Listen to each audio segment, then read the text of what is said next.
Assalamualaikum warahmatullahi wabarakatuh. Sebelumnya saya mau ngomong, ini adalah pertemuan terakhir kan.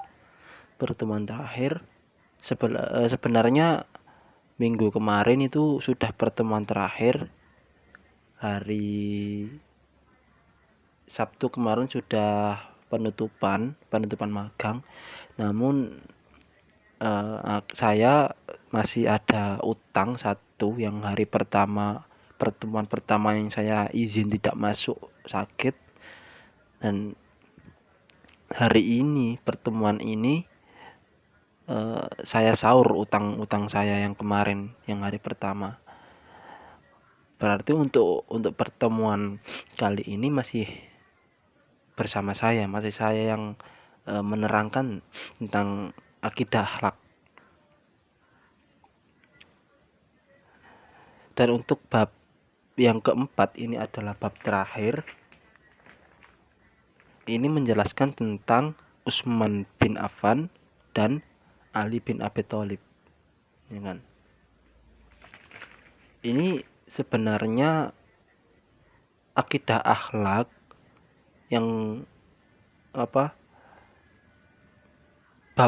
nama babnya itu Utsman bin Affan dan Ali bin Abi Thalib ini sama seperti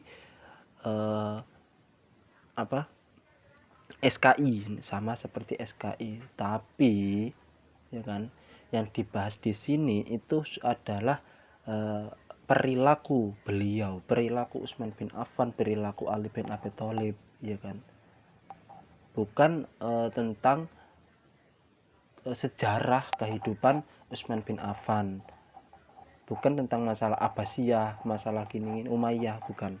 Tapi yang dibahas di akidah akhlak di sini membahas tentang akhlak, membahas tentang perilaku tentang Utsman bin Affan dan Ali bin Abi Thalib. Dan untuk pertemuan kali ini menjelaskan tentang Utsman bin Affan. Untuk pertemuan selanjutnya itu insya Allah akan diisi oleh Bu Mukhlis kembali tentang Ali bin Abi Thalib.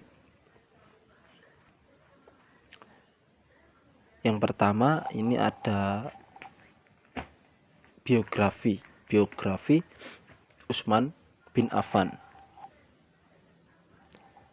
Nama lengkap Utsman bin Affan adalah Utsman bin Affan bin Abi al-Ash bin Umayyah bin Abdushi bin Abdushisham bin Abdul Manaf bin Qusay bin Kilab bin Murrah bin Ka'ab bin Lu'ay bin Ghalib bin Fir bin Malik bin Nadir bin Kinnah bin Kuzaimah bin Mudrika bin Ilyas bin Mudar bin Nizar bin Ma'du bin Adnan. Itu nama asli Utsman bin Affan. Utsman bin Affan dilahirkan dari seorang ayah yang bernama Affan bin Abi al-As dari suku Bani Umayyah, dari ibu yang bernama Arwah bin Quraisy dari Abasyam. Abasyam sama Umayyah ini adalah berbeda suku. Kedua suku kaya dan terpandang Quraisy di Mekah. Jadi kedua suku Umayyah dan Abasyam ini adalah suku yang terkaya yang dipandang di Mekah. Jadi Utsman bin Affan itu sudah lahir itu dari lahir sudah kaya. Utsman memiliki satu saudara perempuan, yakni Aminah. Utsman lahir di Taif. Ia tercatat sebagai salah satu dari 22 orang Mekah yang tahu cara menulis. Zaman dahulu yang tahu cara menulis itu cukup sedikit ya. Nabi Muhammad pun tidak bisa membaca, tidak bisa menulis. Namun Utsman bin Affan tercatat dari 22 orang Mekah yang tahu cara menulis.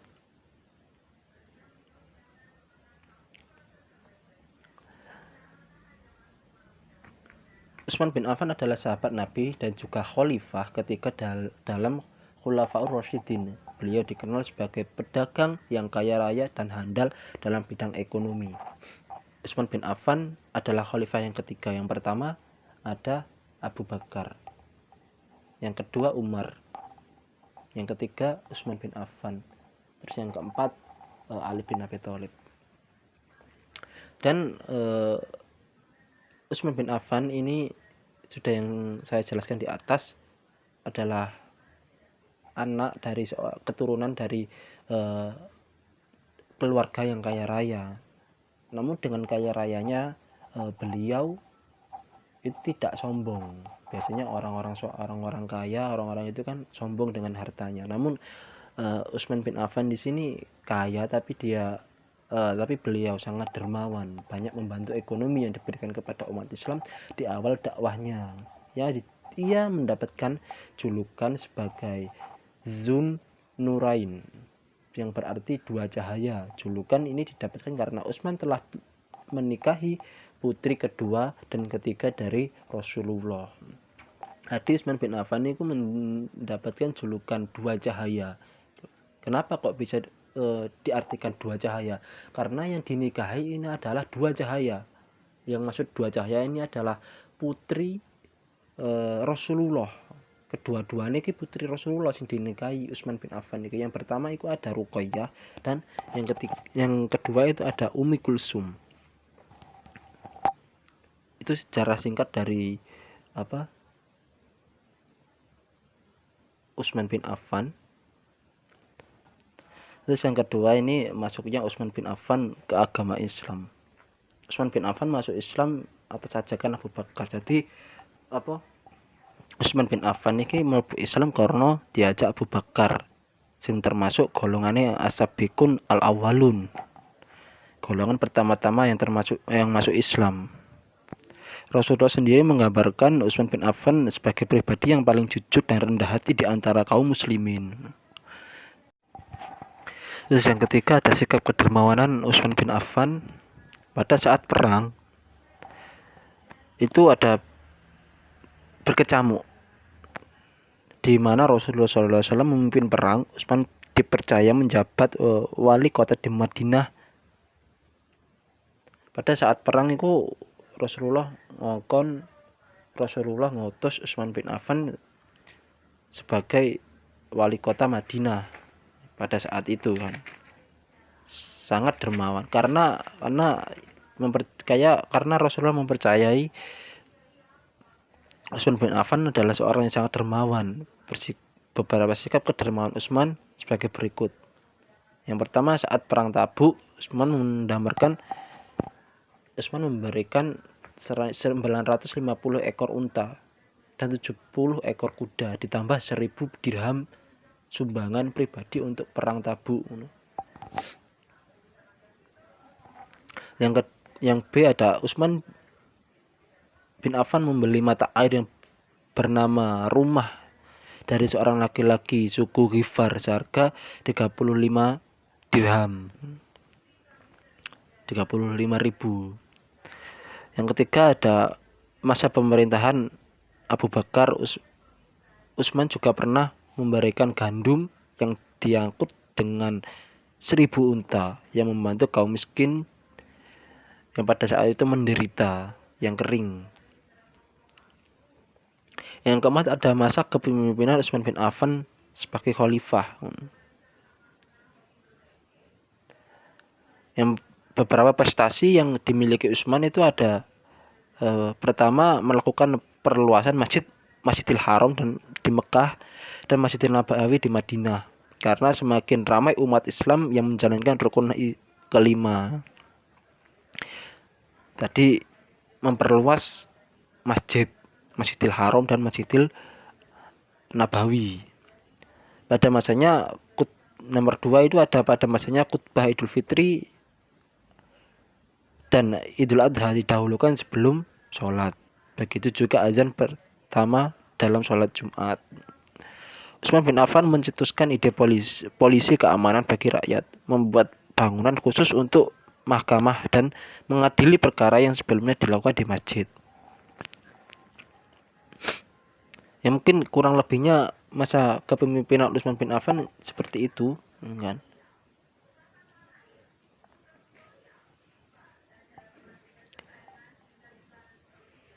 Yang kelima itu ada apa?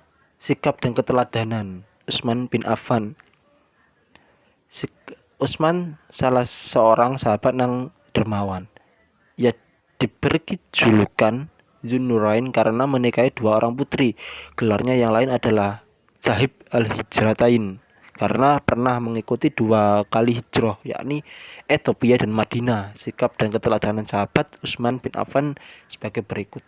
Komitmen perjuangan yang lahir karena keimanan. Utsman bin Affan dapat memberikan benda harta paling berharga yang dimiliki seperti yang dimintai Allah Subhanahu wa taala. Utsman bin Affan itu mempunyai jasa seorang tokoh yang berhasil mengumpulkan mushaf Al-Quran pada saat itu, kan. Penyebaran Islam bertambah luas dan pada Qori pun tersebar di berbagai daerah, sehingga perbedaan bacaan pun terjadi yang diakibatkan berbedanya Qori'at dan Qori yang sampai pada mereka. Sebagian orang muslim merasa puas karena perbedaan tersebut disandarkan pada Rasulullah. Tetapi keadaan demikian bukan berarti tidak menimbulkan keraguan pada generasi berikut yang tidak secara berlangsung bertemu Rasulullah SAW. Jadi Utsman bin Affan telah mengumpulkan mushaf Al-Quran. Pada saat itu perang, orang yang hafal Al-Quran sudah pada mati syahid karena setelah dibunuh pada waktu itu. Kemudian semakin sedikit orang yang menghafal Al-Quran. Untuk itu Utsman bin Affan mengambil kebijakan untuk mengumpulkan mushaf Al-Quran supaya bisa terjaga Al-Quran tersebut. Dan akhirnya pada saat ini masih ada Al-Quran. Kalau dari dulu Utsman tidak mengumpulkan mushaf tersebut, ya mungkin sampai sekarang wallahu a'lam ya. Yang kedua ini ada yang keteladanan Ali bin Abi Thalib, mungkin disampaikan oleh Bu Mukhlis Selasa depan. Ini merupakan pertemuan terakhir saya. Ya kalau saya ada salah, ada tutur kata yang kurang enak atau perbuatan, ya mungkin tutur kata lah. Kalau perbuatan kan belum ketemu gitu kan. Mungkin tutur kata yang kurang enak atau menyinggung, saya pribadi mohon maaf ya. Saya berpesan kepada teman-teman, ini sudah kelas 3, sudah pada mau lulus, tolong belajar yang rajin, enggak sinau sing temen, mari ke ujian. Moga-moga iki sing gorong nggarap tugas, moga-moga nang cepet nang digarap. Sampun diparingi waktu kali Bu Mukhlis sampai akhir bulan kalau nggak salah. Sing dereng garap nang garap, kan. Terus ini pesan satu kali lagi buat teman-teman yang mungkin bingung untuk mencari sekolah di mana. Saya beri saran, sekolah nang diai ku padha ae Mas, Mbak. Sing penting niate sampeyan niku golek ilmu atau golek sesuatu sing di luar ilmu ngono.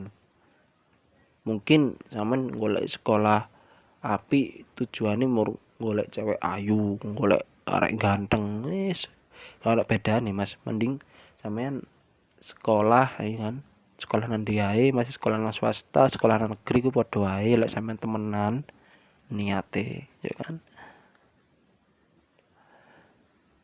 Terus ada iki penting kanggo sampean, aja lali salate, ya kan. Sing gak tau salat nang muga-muga dibuka atine, dibuka pikirane ben gelem salat, sing wis salat muga tambah istiqomah. Aku sering nyampekno pesan-pesan iki tentang masalah salat iki nang sapa ae Mas, masih nang kanca-kancaku ya sering tak omongne masalah iki. Mungkin ini pertemuan terakhir kan, namun ini bukan perpisahan. Ini adalah akhir. Ya mungkin ada lain waktu untuk pertemuan. Ya kita nggak tahu. Ya harapan saya teman-teman bisa semangat lagi untuk belajar, ya kan, bisa membahagiakan orang tua. Ya segitu saja kan kurang lebihnya. Selamat belajar. Kurang lebihnya sekali lagi saya mohon maaf yang sebesar-besarnya. Assalamualaikum warahmatullahi wabarakatuh.